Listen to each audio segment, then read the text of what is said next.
crisis that we're having right now in terms of housing. You know, every contemporary issue that we are dealing with, whether it's environmental, whether it is economic, or whether in terms of housing, it has a past. It didn't just sort of start today, or 6 months ago, or 2 years ago. It has a past. So how is the past making a mark on this moment right now?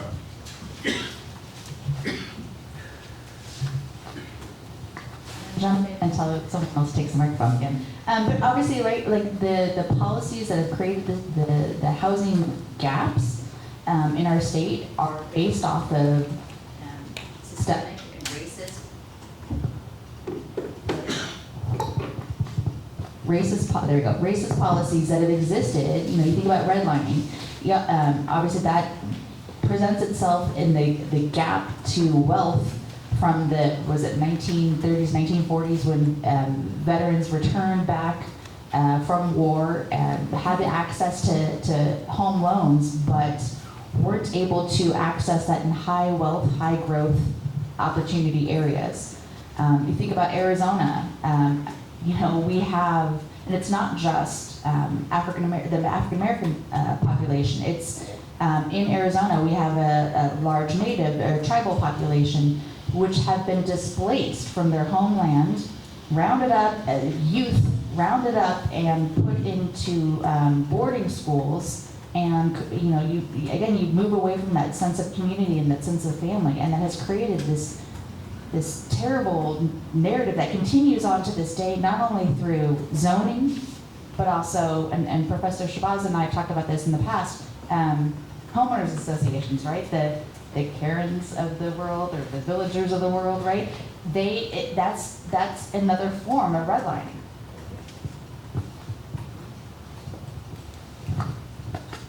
Yeah, I mean, to go off that, I mean, one semi-personal experience I had, a friend of mine a few years back bought a house in the Coronado district of Central Phoenix. It's, you know, it's historic, it's well-to-do, it's very nice. But when he got his deed, one of the things in there was a covenant that the home couldn't be sold to anyone who wasn't white, because only people who were white were allowed to own property north of Van Buren until, I believe, the 70s, the 1970s.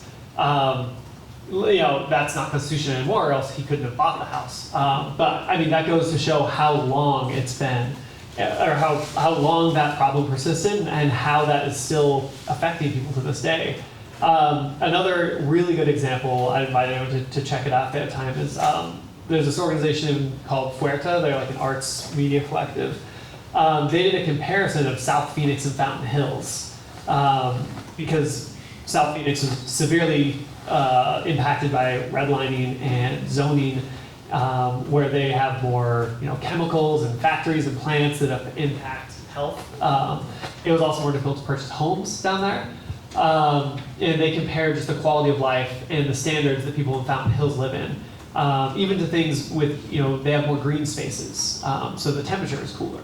They have better air quality because Fountain Hills was zoned in a way that people could live there without having to inhale chemicals day after day. Whereas, you know, South Phoenix, Maryville, a lot of the residents there developed severe lung and asthma issues because of the laws that were put in place in those areas. And so it's, you know, it's not something that ended, you know, when segregation ended. It's not something that ended in '78 when, you know, Van Buren, that line was taken away. All of those issues continue to persist, you know, every single day. You know, probably even, you know, unbeknownst to realtors who may show people with certain last names certain neighborhoods or show them certain grant programs, but they won't to other people. So if I could just give a little bit of context, just to take a minute or two, I promise I won't go on. Is everyone aware that we have a tremendous wealth gap in the country that goes along race lines? You know, like for every $1 Black Americans have in wealth, white Americans have 20,000. Now, that has been explained as white people's natural bootstrap mentality that they just work harder. That, you know, it's like, oh, I just worked hard. My daddy worked really hard, and so did my grandfather. But it had nothing to do with it. Nothing. So the Homeowners Loan Corporation. The Homeowners Loan Corporation was formed in 1932. The Homeowners Loan Corporation told state or local banks where they should give loans. And they put together these color-coded maps, and this was the whole redlining thing. If it was green, which meant it was all white, you give loans there. If it was yellow, it meant that it was transitioning from either white to black or brown, or was maybe transitioning from black, brown to white. And if it was red, it was like no. And so between 1932 and 1971, 98% of all loans, which is how everybody gets a loan. Fannie Mae, Freddie Mac, they come in and they process the Homeowners Loan Corporation. They say, okay, here's the map, here's where you give loans, don't do it there, give it here. And Freddie and Fannie, they bundle it all up, they put it together, and they work with the bank. 98% of those loans went to white Americans. Now, if that happened today to people of color, there would be a word for that. It would be called welfare. So for about 60 years, white Americans got welfare, straight welfare. Those loans were welfare, public funds used to suburbanize the country, Chandler, Tempe, Glendale, north of Van Buren. And the welfare program created a racial geography. And what it did is it said white people can live here and then get a welfare check from the federal government in the form of a loan. And here's how the thing really grew. When they got the first welfare check to purchase the home grew in value. So then the welfare check really turned into a kind of capital investment that was race-based. And that welfare/capital investment, race-based, just grew over time. So, if my great-grandmother would have been able to purchase a home in 1940 in a neighborhood where the property value accumulated, I wouldn't have had to pay for college with student loans. It just wouldn't have had to do it. Because I would have been, being able to tap into the wealth. So by the time I got to college, there was no wealth, because we were outside of the housing market. And so what we're saying here is that, part of the crisis that we're confronting right now in the housing market is one that was really designed and put in place about 80 years ago, and we've been slowly marching toward this crisis. And here's the thing about, racism. It's unwieldy.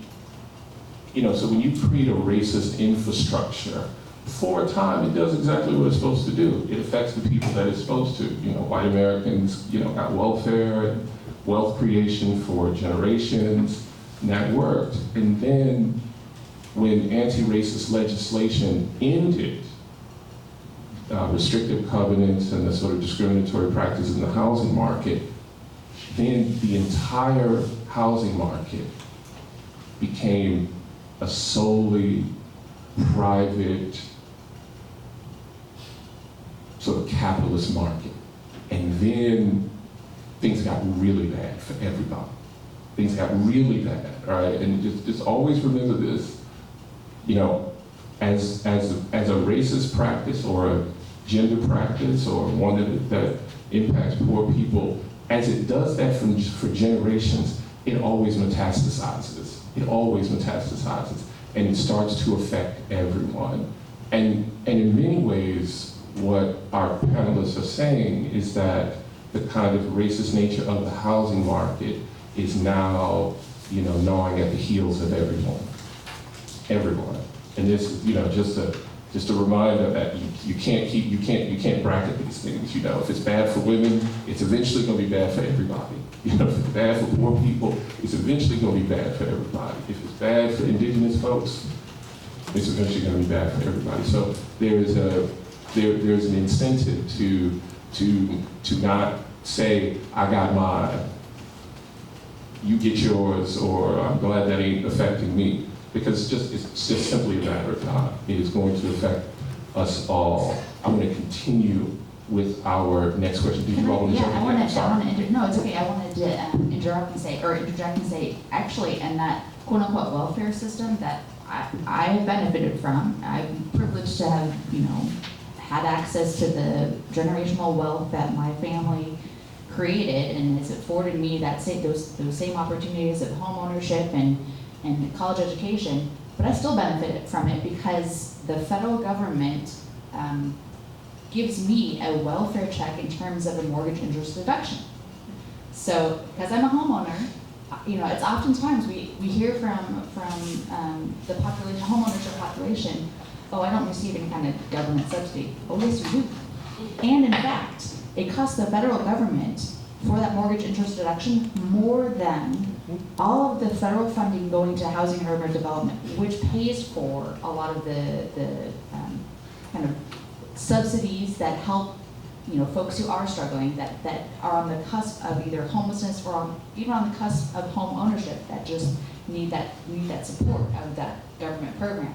So again, we all benefit from it if you're a homeowner, and it costs the federal government, it costs us a lot of money, and that could be redirected in different ways. Because honestly, it was originally incentivized to create, or to incentivize homeownership.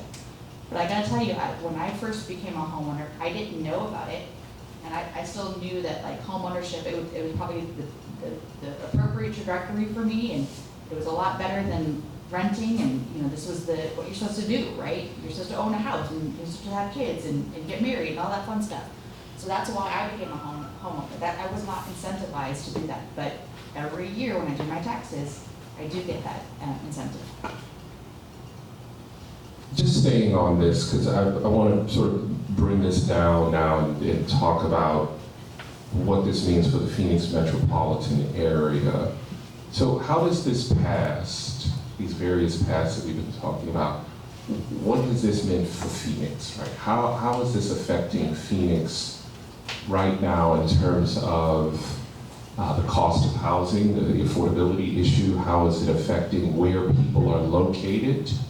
How is it impacting traffic, public transportation? Can you all say a little bit about what this past is meaning right now in a tangible way? So we're building a lot right now. The industry across the board, construction, development has just not slowed down. I mean, it's been kind of the anomaly in this pseudo-recession, whatever you want to call it, that's different than the past. So as we build, we tend to build in the areas where we feel need the investment. So a lot of the housing that we do, for example, our organization has been in South Central for over 50 years. So we're heavily invested in South Central and the outcomes of South Central.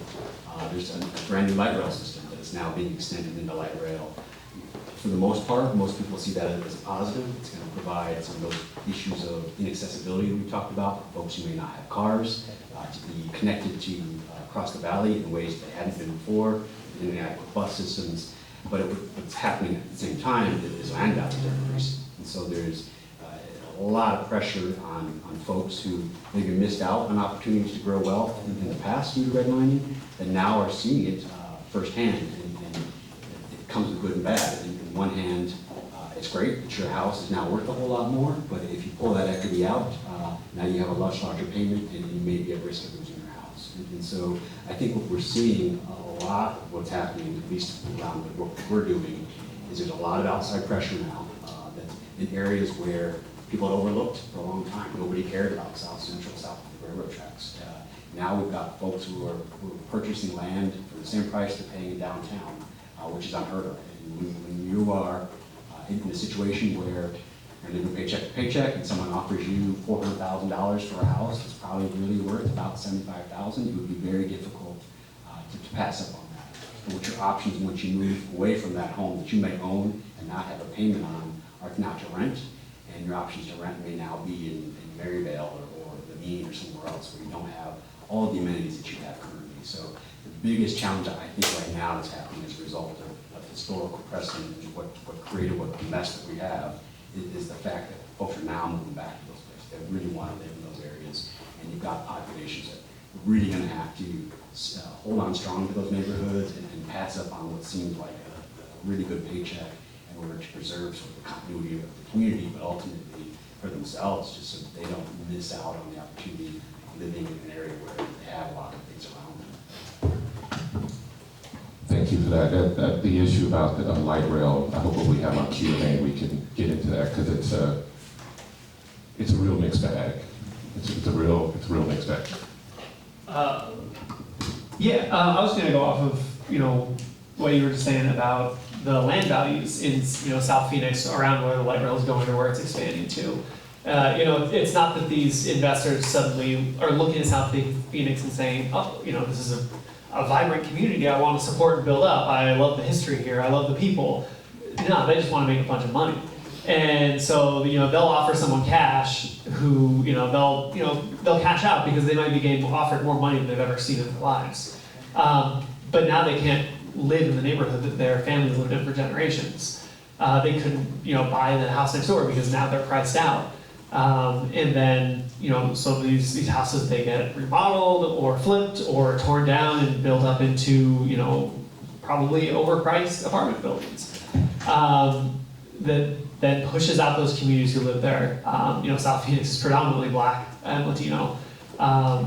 Replace it with people who make higher wages, which, that's gonna be white people. It is pushing out that culture, pushing out like all of that history. And pushing out the opportunity for generational wealth that those families could build because they're shown that they're being offered a lot of money in the short term, and they might not have any other options. And so it's those are kind of the negative aspects of development.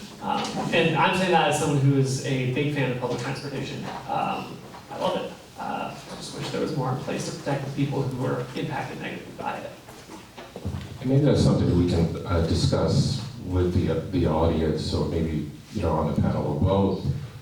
How is it possible to do public transportation in a way that isn't always gentrifying? Is that and what does that look like? But before we get to that, Joe, did you want to?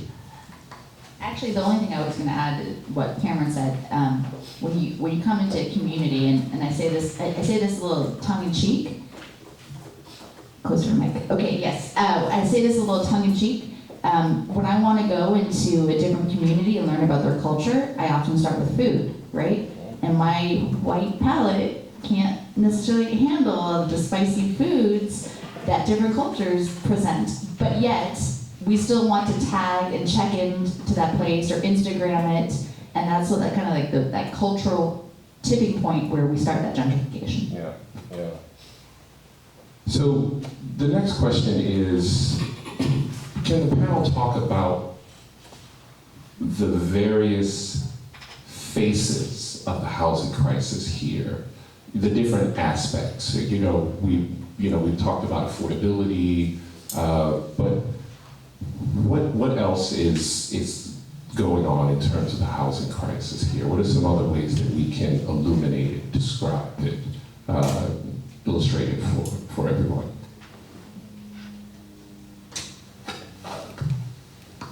Yeah, I mean the best way to look at it, I would say, would be to look in the mirror, look at your friends, look at your family, look at your relatives. Like I said, people are getting evicted every day at higher numbers than we've ever seen. You probably know people who've been evicted, but a lot of people don't want to talk about that kind of stuff because it's embarrassing, or it feels like it should be embarrassing, even though it shouldn't be, because again, it's very common. This is a crisis that is hitting, like you said, it started off specifically to target, Black, Latino, Indigenous people of color. It's now spreading to everyone because it has done so much damage. It's now just growing and growing like a cancer, and so it's everywhere. The people that you see who are unhoused, who are asking for money, or they're setting up encampments. That's such a small portion of people who don't have a place to live. There's people who are, living with family members temporarily who don't have a permanent address, people who are living in cars, people who are, jumping from place to place or living in hotels or motels or Airbnbs because they can't save up for a deposit or because they have an eviction on their record. But I think now it's everyone. If you're looking around, you're seeing it. Nick? I think what I would add to that is probably because I'm a real estate developer.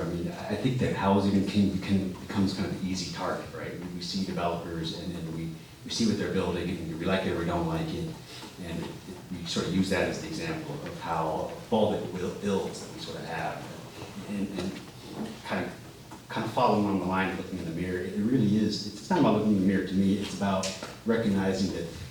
When we want to pay lower taxes for whatever reason, when we don't want to fund schools, when we think it's okay that firemen are making $40,000 to $50,000 a year for doing jobs that we don't want to do. It's housing development for sure. It's a good metric of where we are. It's a really easy thing to look at, but at the same time, the harder thing to look at is the fact that when we say we don't want to do everything else, all the other things that sort of go into sort of what led up to the problem, we're really sort of kind of helping to force just to continue on. And so we feel better by beating up on the developers, but at the same time, until we fix the school problem, until we fix all a host of other problems, and we don't have long enough tonight to talk about it more, but until we start to really address all of those, housing, yes, we need to do something. We need to do better, no doubt about it. The development community, there's things that we're probably not talking about tonight that could or couldn't work here. Those are things that we could try to solve. But again, that's sort of putting a band-aid on the bigger picture, which is we don't tend to care about ourselves in our poor populations very much. And until we really make an effort to do that, which is much more encompassing than housing, closer, the problem doesn't get fixed. And I would just add that, this issue has now manifested its face in, as Cameron said, right in the mirror. We're living longer, so seniors are exhausting any kind of retirement benefits and making choices like doing reverse mortgages and falling prey to some financing mechanisms that aren't suitable, and we are seeing a fast-growing senior aging population. It's the silver tsunami that's often discussed. We have young adults, like I have an 18-year-old that will probably live at home because for while he goes to school, because he won't be able to find a place to call home. And my nieces lived with us at the beginning of the pandemic, moved across the street to an apartment. They're spending more on a 2-bedroom apartment. Their rent is more than my, my home, normal, everyday American home. They're spending more on that 2-bedroom apartment. Their rent is more than my mortgage. And then, and I also want to, highlight that it's, again, affecting us all. I'm getting my hair cut tomorrow. My beautician, my beauty salon hairstylist only works 3 days a week because she can jam in all of the appointments in those 3 days and make that drive to and from work, because she lives, she understands that she could only drive, or she could only qualify in home ownership opportunities far away from her work. So she then prioritizes her employment 3 days a week. That impacts me, right? And I'm so, snotty that I'm like mad that my hairstylist isn't able to fit me in. But it's got to start impacting us all in our pocketbooks, in inconveniences, for it to become an us issue, not a them issue. I heard that's what the really succinct set of answers. You know, the fact that it's affecting everybody. It is everywhere. You know, just look in the mirror. The growing population of evictions, and particularly our senior population, is seeing rapid eviction, losing their homes, and homelessness. I think it was on Monday's NPR that I heard that in Phoenix alone, something like 900, nearly 1,000 people, seniors, have become homeless just this year.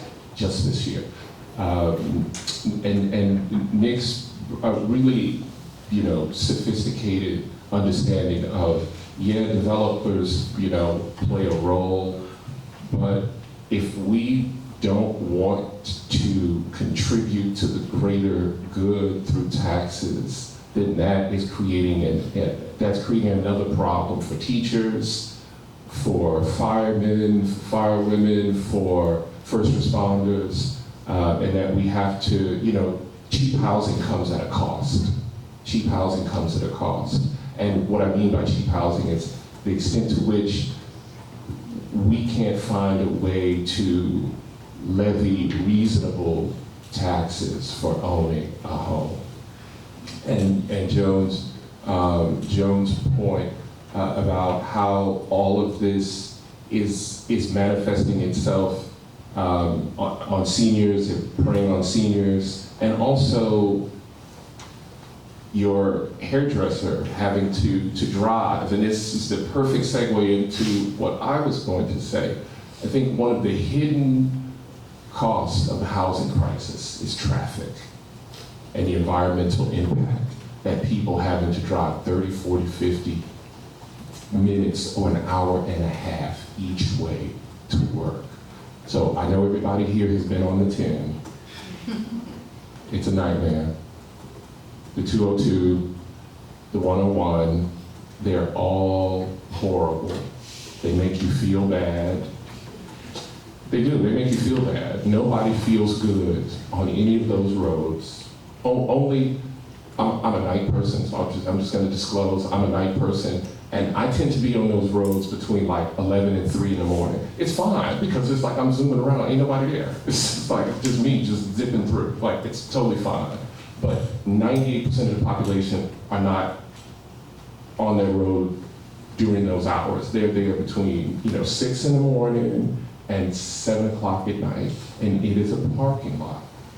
And because housing, as Cameron and Nick were saying earlier, because we're seeing people move out to like Maryville, well, the center of the economic activity in the valley is near where Nick's office is, and in the central corridor downtown.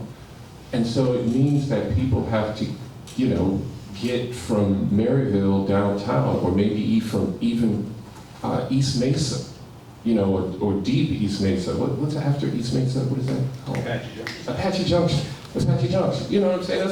That's like 30 miles.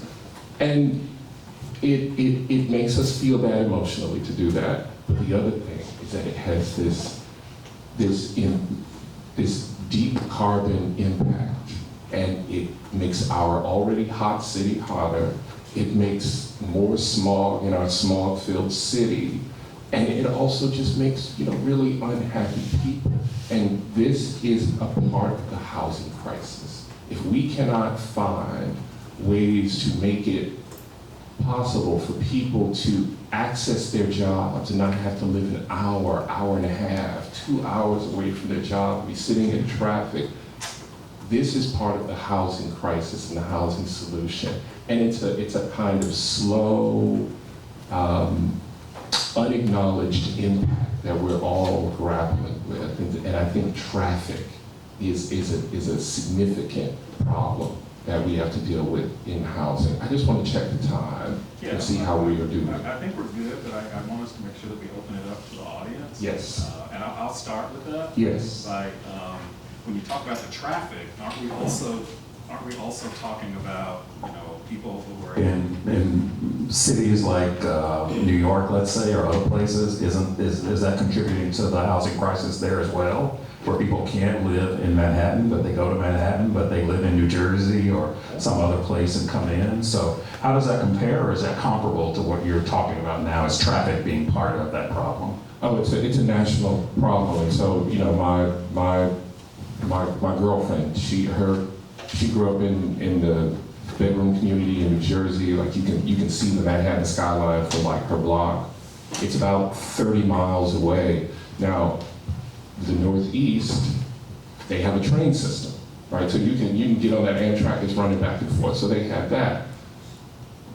But because of the cost of housing where her parents live and where she grew up, now people are going farther north, which means there's no Amtrak, which means they're driving.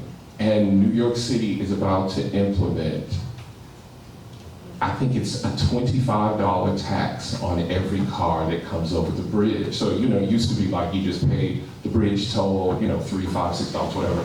And now it's like $25, $30, right? But we're seeing this nationally, right? Where people are living so far away from where they live, from where they work, and they're coming in, and cities are trying to find ways to deal with that.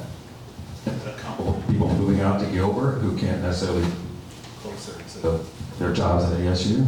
Absolutely, absolutely. Yeah, you know that, huh? But let's open it up for questions. And we're also paying attention to those who are online who also may have some questions, and we want to make sure that we give people the microphone so that people online can hear. Okay. Hi, I'm wondering why we don't get creative. So in a landlocked city like Tempe, we know tiny homes are the rage. Why aren't we subsidizing people to build out their garages, right? Build out their garages, make like a tiny home there, rent it out, and us older folks that own our home can stay in the home, plus get a little rental income. And boom, you've got people living right where they're going to work. The other thing is, I used to live in Japan, and they would build those little pods, those pods or single person pods, where you're safe for the night if you're homeless. And you could make it a graduated system, then move to something else. In New York, they rented out a huge warehouse, and they created little boxes that you could padlock. They're about twice the size of your table. Enough room for one bed and maybe a side table. It's safe for the night. Everything else is communal. Why aren't we doing things like that? Because I think, especially with the pods and the little box things, you could get capital to help subsidize that, because one of the most wealthy places that earn the most for investors are storage units. And these are equivalents of human storage units. So you could capture a lot of money and not have to rely on public money. Nick? Oh, I'm sorry. Oh, Joan, Nick? Yeah, go ahead. Okay, I'm gonna go first. Remember, take the microphone away from me. The city of Tempe is a great jurisdiction in addressing the housing challenges. So yes, I think so. City of Tucson is one step ahead in the whole, what you're talking about, accessory dwelling units, or the granny flats, or fawns lived above the garage, happy days, younger generations, I'm saying.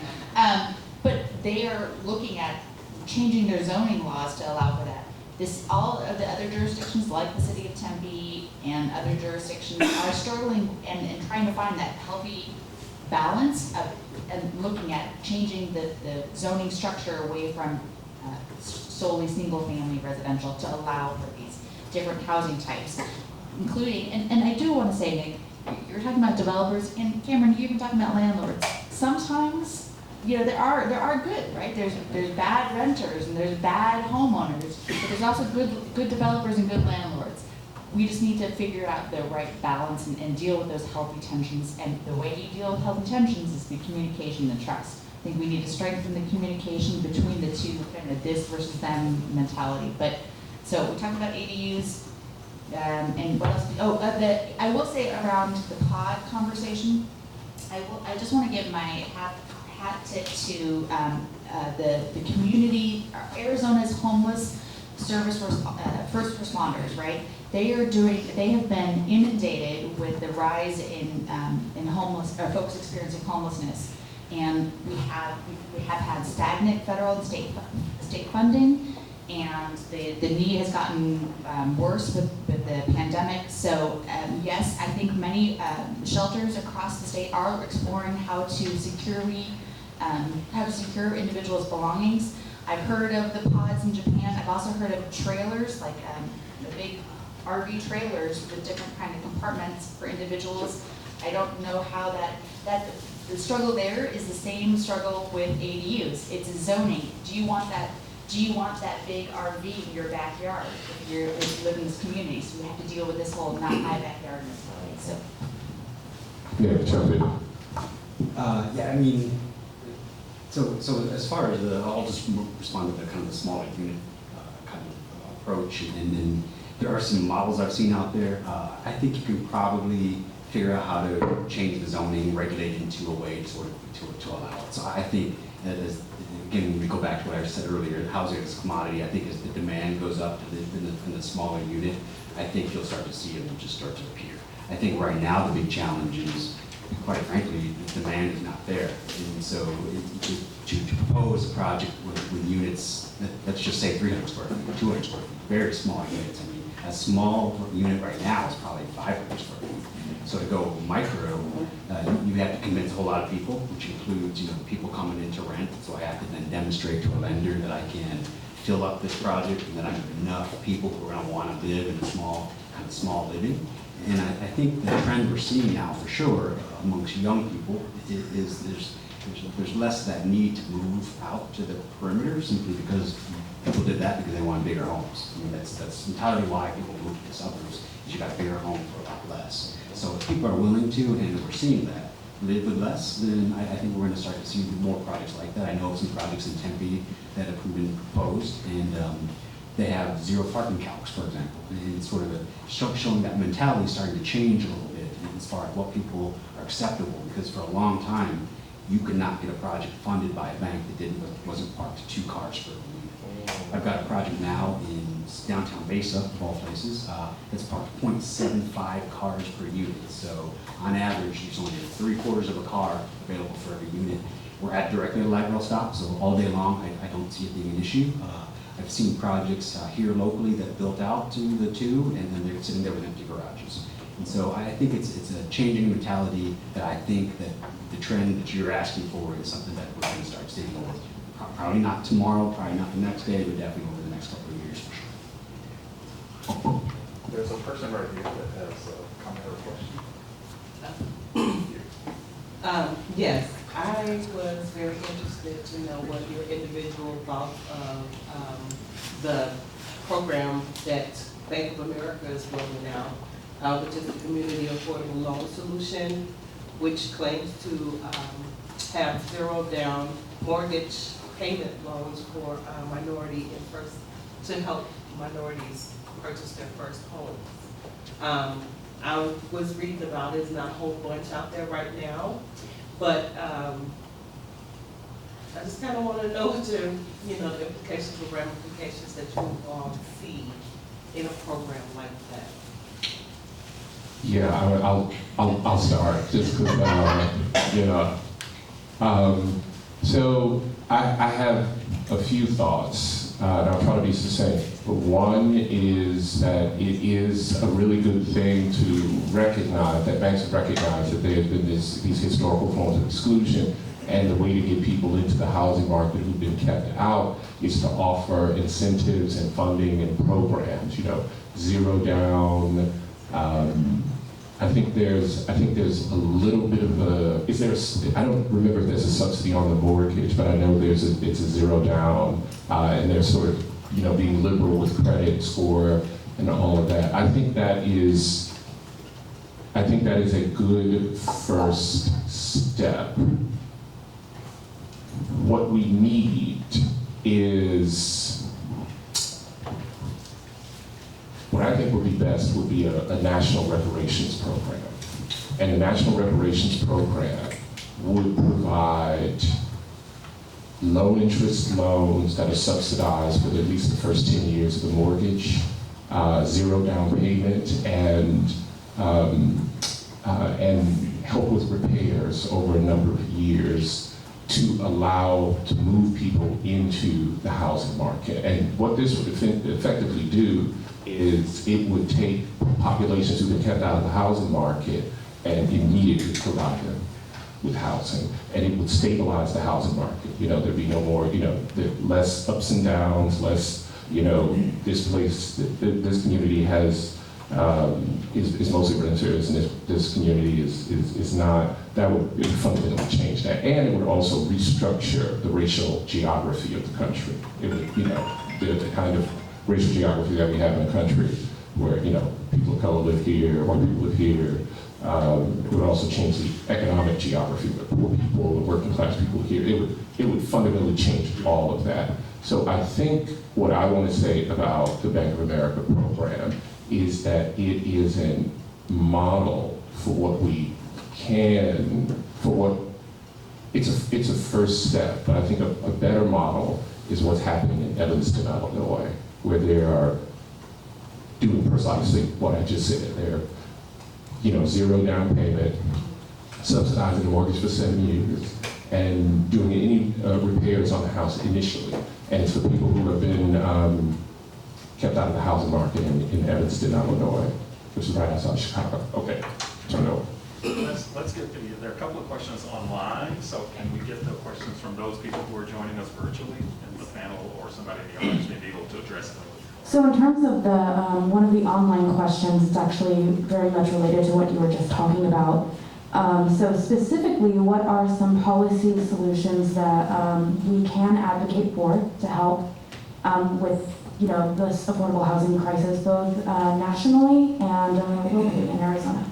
So I'm going to jump on that one, and I just want to say I laughed because Professor Shabazz and I have talked about this a couple of weeks ago and then earlier this afternoon. Unfortunately, that program, that Bank of America program, isn't in Arizona.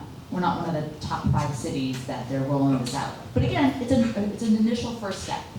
Yeah, and I thought I was concerned about it saying that, you know, I'm sorry, I just have to jump in with this part. Okay. But just about it, it will be available in certain areas, including Black, Hispanic, and Latino neighborhoods. So as long as it's not, you know, pitting for the concentration in those areas, you know, and looking to branch out in other parts of the city, I think it would be good too. But just to create another redlining situation, you know, I think I would be a little leery of that. Well, and let's also call out that, you know, banks have been contributors to this conversation. So this is kind of like can we pay for some of our past sins?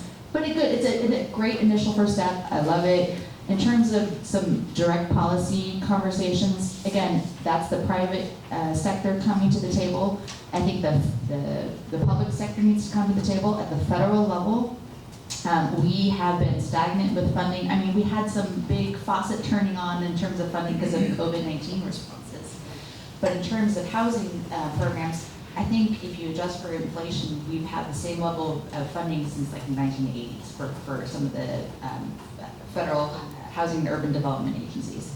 At the state level, at the federal level, we need to strengthen the, let's use some of the tax incentives that are available to corporations and big wealthy individuals. Let's use some of those tax incentive programs to benefit the housing. So we have the federal low-income housing tax credit program, which is responsible for the majority of the affordable housing that we see across the state and across the nation. Let's talk about a renter's tax. There's the DASH Act that's sponsored, like bipartisan sponsorship. Let's talk about the new market tax credit, all these different tax credit programs that are funded by taxes of big corporations. At the state level, we've had stagnant state funding. Again, you know, especially in terms of our response to folks who are unsheltered, we've had just really static funding there. I work at the Arizona Housing Coalition. We advocate at the federal, state, and local level And so one of the big things that we're asking our legislature is how can we have more of a state investment? And at the local level, because often HUD, the Housing and Urban Development Agency, directs a lot of their funding. Some of it goes to the state, but a lot of it goes to local jurisdictions. They've been highly responsive, I think. But the pandemic has made us all a little, crazy, but they've been highly responsive to the housing challenges, but that needs to be sustained. And one more here. Cara. Hi, my name is Kara. I'm really grateful that you're having this meeting. I did hear about it on Facebook, and so that was a great forum. I immediately got my tickets. My son worked all day today, so he was too tired to come. But I thought about it on the way over. I'm like, oh gosh, I'm like 10 minutes early. That place is probably going to be packed. There's probably going to be news stations there because this is such a crisis. And and my main reason for coming is I just want to connect with other people that this issue is important to. I've been in the senior housing industry for 35 years. I have been focused on the land lease communities, i.e. trailer parks in Mesa and Apache Junction, working with seniors. And every single day I get calls from people that aren't just in those communities, but seniors that are in what have been Section 8 housing, affordable housing, that the contracts have now expired for the landowners, and they put these seniors on month-to-month leases, and they're giving them 30 days notice, raising their rents, doubling their rents, giving them 30 days notice. I get calls, desperate calls every week from kids of parents that don't have additional rooms for their parents to stay in, looking to buy, inexpensive housing. But I mean, this has increased probably 80% in the last 6 months. And the other issue, I guess what I want to say is a lot of important things have been brought up today. And a lot of these issues are long-standing, and we are in a crisis. So what I would like to see happen, and I would like to be a part of, is having more conversations. I appreciate the creativity that's being shared here. There is power in numbers. And I feel like we need to have more of these types of meetings and ad hoc committees, for example, to share ideas, because we just can't count on the government to do it for us. Because I'm actually a senior housing advocate and a registered lobbyist. I'm a citizen lobbyist, and I fought for senior housing rights back in 2010 and actually got legislation passed to protect some of their rights. But education is a big thing, and people don't know what their resources are. Now these corporations have come in, and these big global equity firms, and they have purchased probably 80% of all of these senior communities from mom and pop. Used to be farmland that turned into mobile home parks that was affordable housing, and you cannot turn on, my feed is filled all over the country. People are getting evicted out of these communities. And so one of my goals is education, so people know what their rights are, know what their resources are, and to address the immediate crisis that we're facing now, because these other things are important, but with government, things take a long time.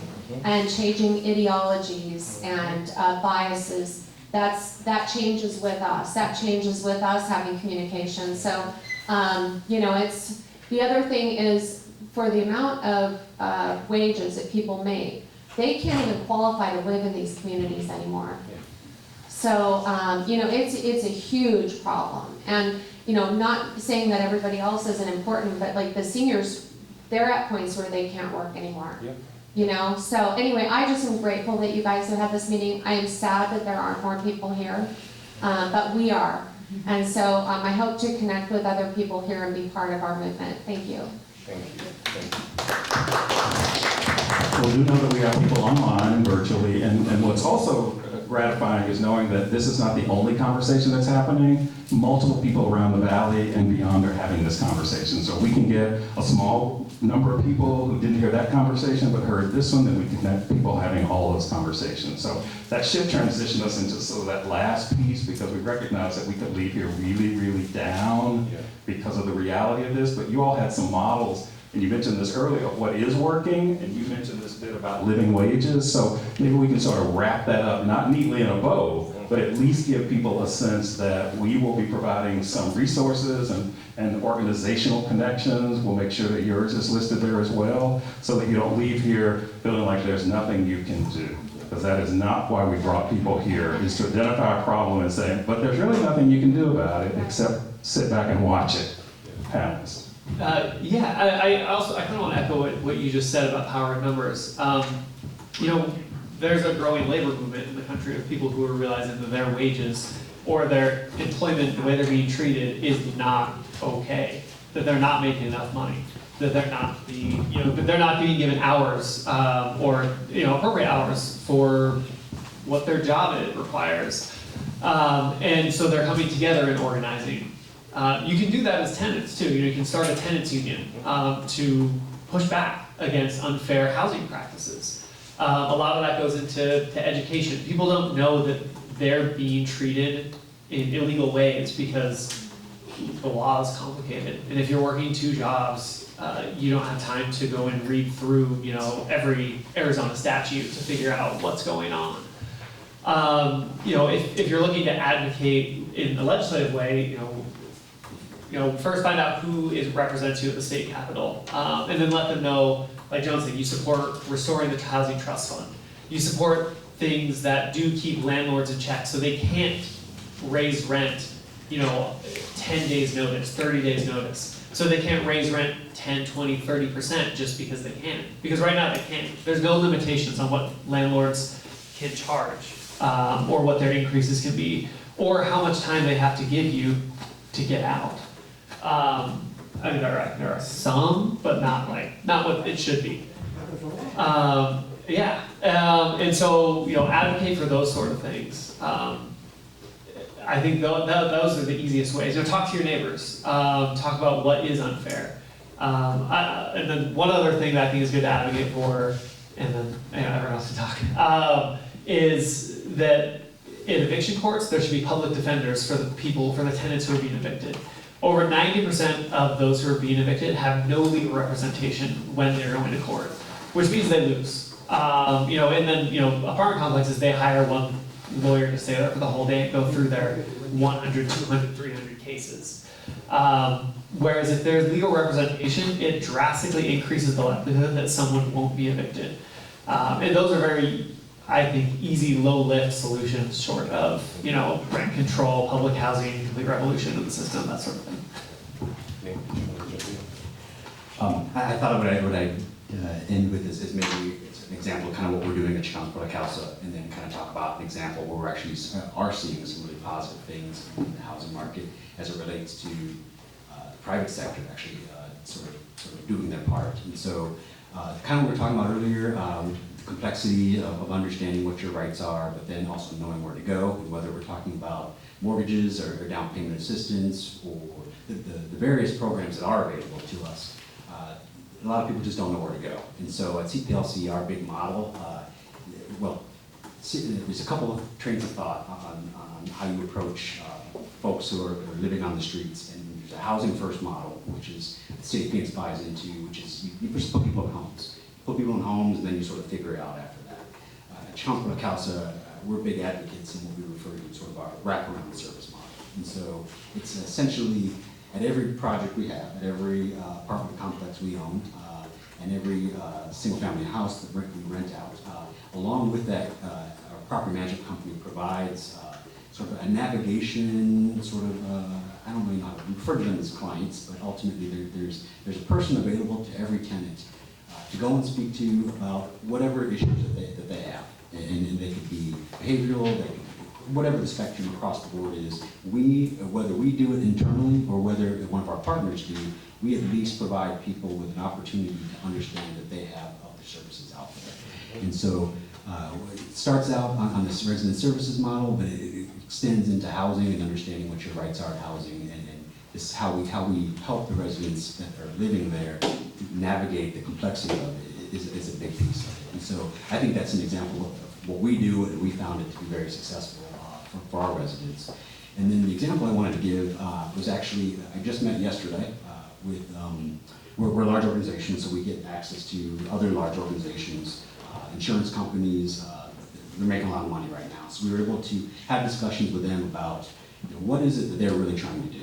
And if they're trying to lower their costs, folks who are coming into emergency rooms because they don't have health care or don't know to get preventative care, that's something that hurts their bottom line, and that's something that they recognize. And so the partnership we've created is where we work with insurance companies to sort of buy C-class apartment complexes, projects that are owned by out-of-state investors and that they haven't spent any money on. We're willing to go buy those properties and fix them up, rehab them, and to what we believe to be high-quality, healthy housing. And in exchange, or the partnership, the way the partnership works is the insurance company, instead of me going to the bank to try to get loans, which are now 6, 7, 8% on the construction side, I'm asking for 0% loans. And give me 0% for the first year after I stabilize it, and then I'll pay you 1%, 2%, whatever. But I'll pay you all your money back eventually. But understanding that big issue is the money. So now the money problem is no longer there. So I can now fix up the housing, and now the housing is there. And what we do, the folks at this specific insurance company has the ability then to refer residents to us. And so 20% of our units are then set aside. And then those are residents who are actively working with the insurance company, the medical companies. So they're tracking their behavioral health, they're tracking their costs. And what we've found across the board is that the residents who live in a happy, healthy home, who have access to health care, have lower healthcare costs overall. And so it's a great example of the private sector realizing that yes, it's bottom line, it impacts them financially, but it also has a huge impact on the community. That's 400 units that would, if I had to go out and finance that on my own with a typical bank, I may not be able to set aside 20% of the units. And it's a big impact. And that model's been so successful, we've taken it to other insurance companies. We spoke to a hospital just yesterday and pitched it. And it's something that I definitely wouldn't say it's innovative or new, but it's something that's really an example of private sector, of the nonprofit community. There's public dollars, and of course, how we can really make a change if we decide we want to make a change. It's not a problem that we can't fix. It's simply a problem that we've chosen not to fix. And so I think that if we choose to fix it, I think we can. See, it's a perfect example of good developers and good investors, coming to the table. Absolutely. My response would be mark your calendar for November 8th. Right? What's that? Election day. Right? We've talked about getting to know the candidates, what their views are on affordable housing and addressing folks who are living without a safe roof over their head. Also, if you are new to Arizona, I think it's September 20th is the deadline to register to actually register to vote. So you need to register to vote and then actually go vote on November 8th. For some of the folks who are either present or on the online Zoom, if you want to help out, connect with organizations like CPLC, like Copper Courier, like Professor Schwaz, or myself at the Arizona Housing Coalition. I'd highlight that we are a membership organization, so a lot of our members are the ones that are doing the life-changing work of addressing folks that are in a housing crisis.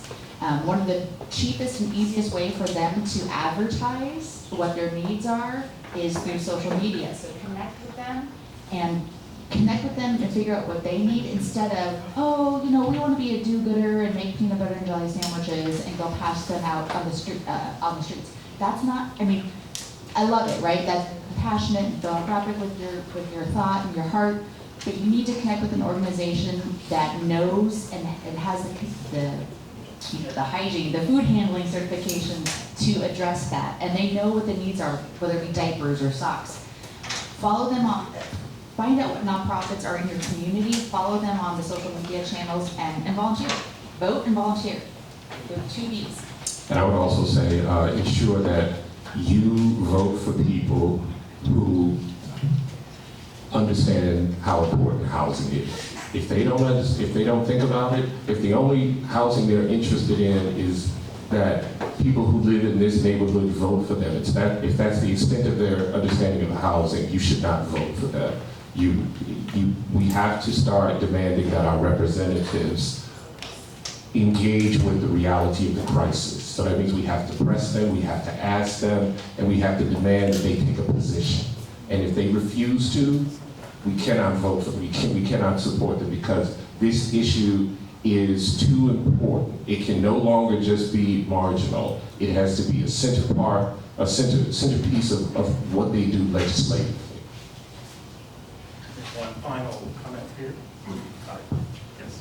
So I'll try and keep it brief, but I'm a student in the architecture program, so we've been studying this a couple of years. I came here and I'm in the master's program, so I set aside money. So I've been affected by, I guess I should say I should have been affected because I budgeted. But I've seen the rent increases. I've read in the Wall Street Journal that we have the highest rates of rental housing here in Tempe and Phoenix. They're selling these units at $250,000, $260,000 a unit, and some of these developers are flipping these things and making $30 million in 18 months. So I'm sure that was talked about late. I couldn't find the link for the online part, but I'm usually a free market capitalist, kind of let the market work itself out, except for when it comes to food, clothing, and shelter. And it's just astonishing to me that we haven't figured out some way to work go back to the condo style. And why are we, either at a state, a national, or local level, allowing Phoenix and Tempe and the Valley to get past the 50% mark of renters? And can it be codified? I hate to use bring policy and politics into anything, but it's like, it's getting to the point where people are no longer able to own these houses.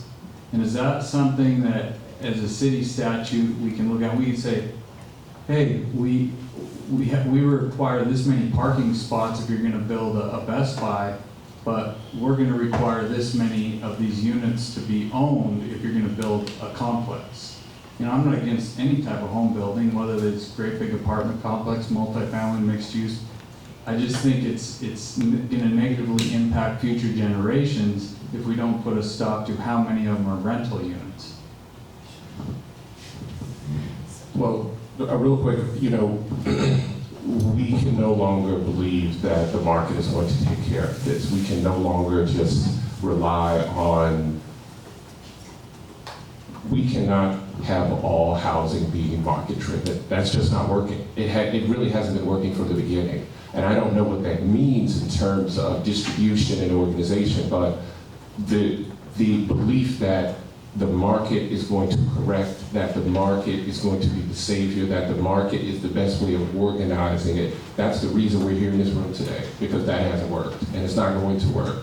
And we've got to give up this notion that the market is going to cure all, and we need housing that is not market driven. We have to have that, because, for example, seniors, they're getting preyed on.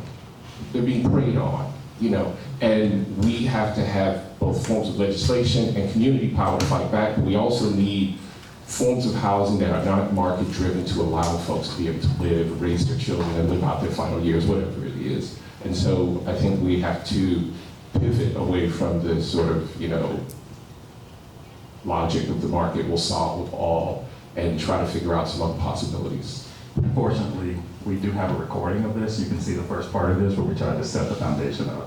And we're going to have ASU News writing an article about it too, right? Yep. So we will be able to fill in because some of what you asked has been addressed systemically and historically.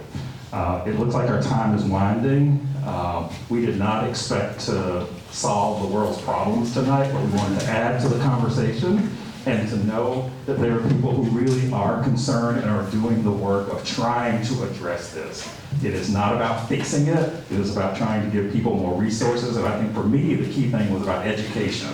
And it's about learning more and coming to these forums, no matter how many people attend, but being able to take something back. And one of the things that you will be able to take back is that we will be compiling a list of resources from our panelists and from others online so that you have something else in addition to this. And we hope that the conversation continues. What we can do is sort of like any other system of oppression, racism, sexism, homophobia, we can't like fix those, because if we could fix them, somebody would have fixed them. But other people benefit from those. So not everybody, just like we open this up, feels like they're affected by this crisis now, even doubting it.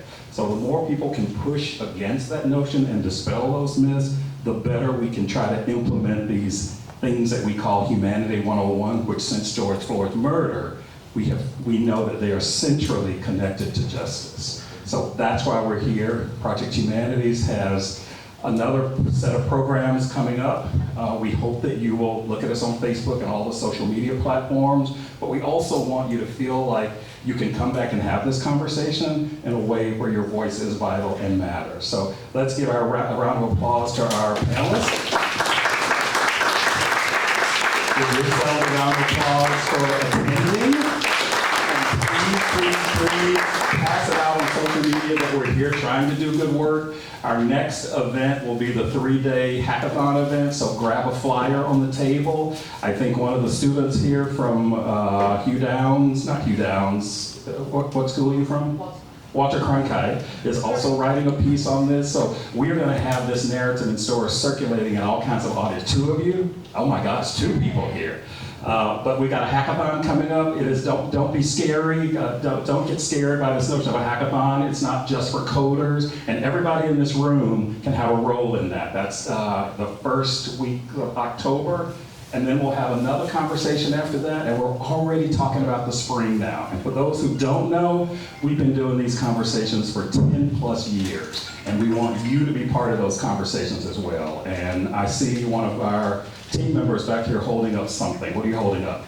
So I would suggest like all of you to go and follow us on the social media, like Instagram, Facebook, and we'll be posting about the events, about like what we had today, the conversation and everything on that. So please. And tagging us on stuff. Yeah. Right, and I can tell you this, as somebody who's been at ASU for 26 years, nobody is doing what we're doing quite the way we're doing it. And that's pretty radical. So take that with you. Thank you very much. Grab stuff on the table as you head out. And please, please, please know that we are grateful that you are here, because you could be someplace else. Thank you very much. Thank you.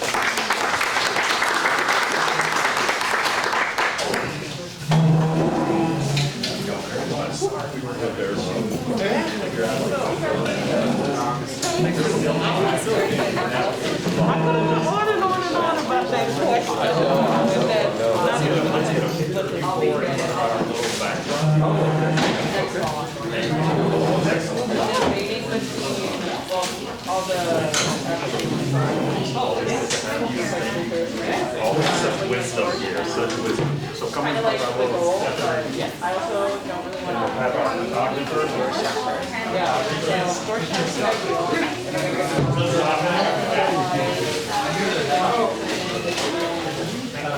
Colorado. That's one of like I kind of want I noticed not one of you are holding those exact same. Oh, those are for us? That makes me think that you don't appreciate it. No, we do. I'm taking That's what I think. I'm very sensitive like that. I'm very sensitive. So we're going to do one without, and we're going to do one with.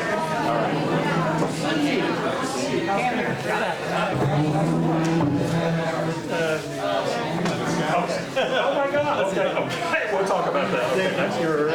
We'll talk. Okay, that's it. There's some stuff here. It's just mainly stuff.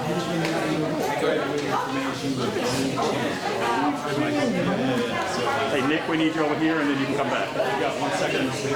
Okay. There we go. We just need you with your.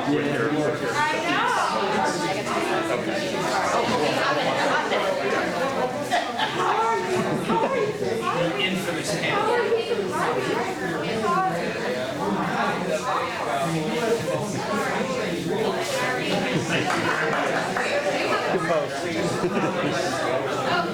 Thank you. that was really well. I thought it was good. Good flow, and, you know, I think we complemented each other really well. I think we, you know, we worked well together. Questions. Yeah, it was good, nice mix of last and experience. Well, I'm sure we'll be doing something like this again. Information. I want to know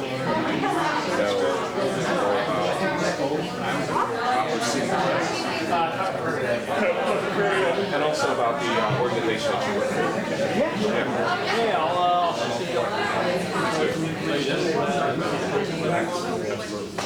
Thank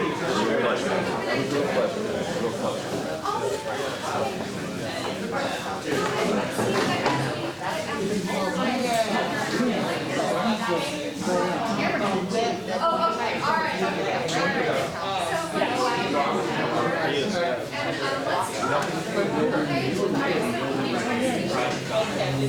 okay.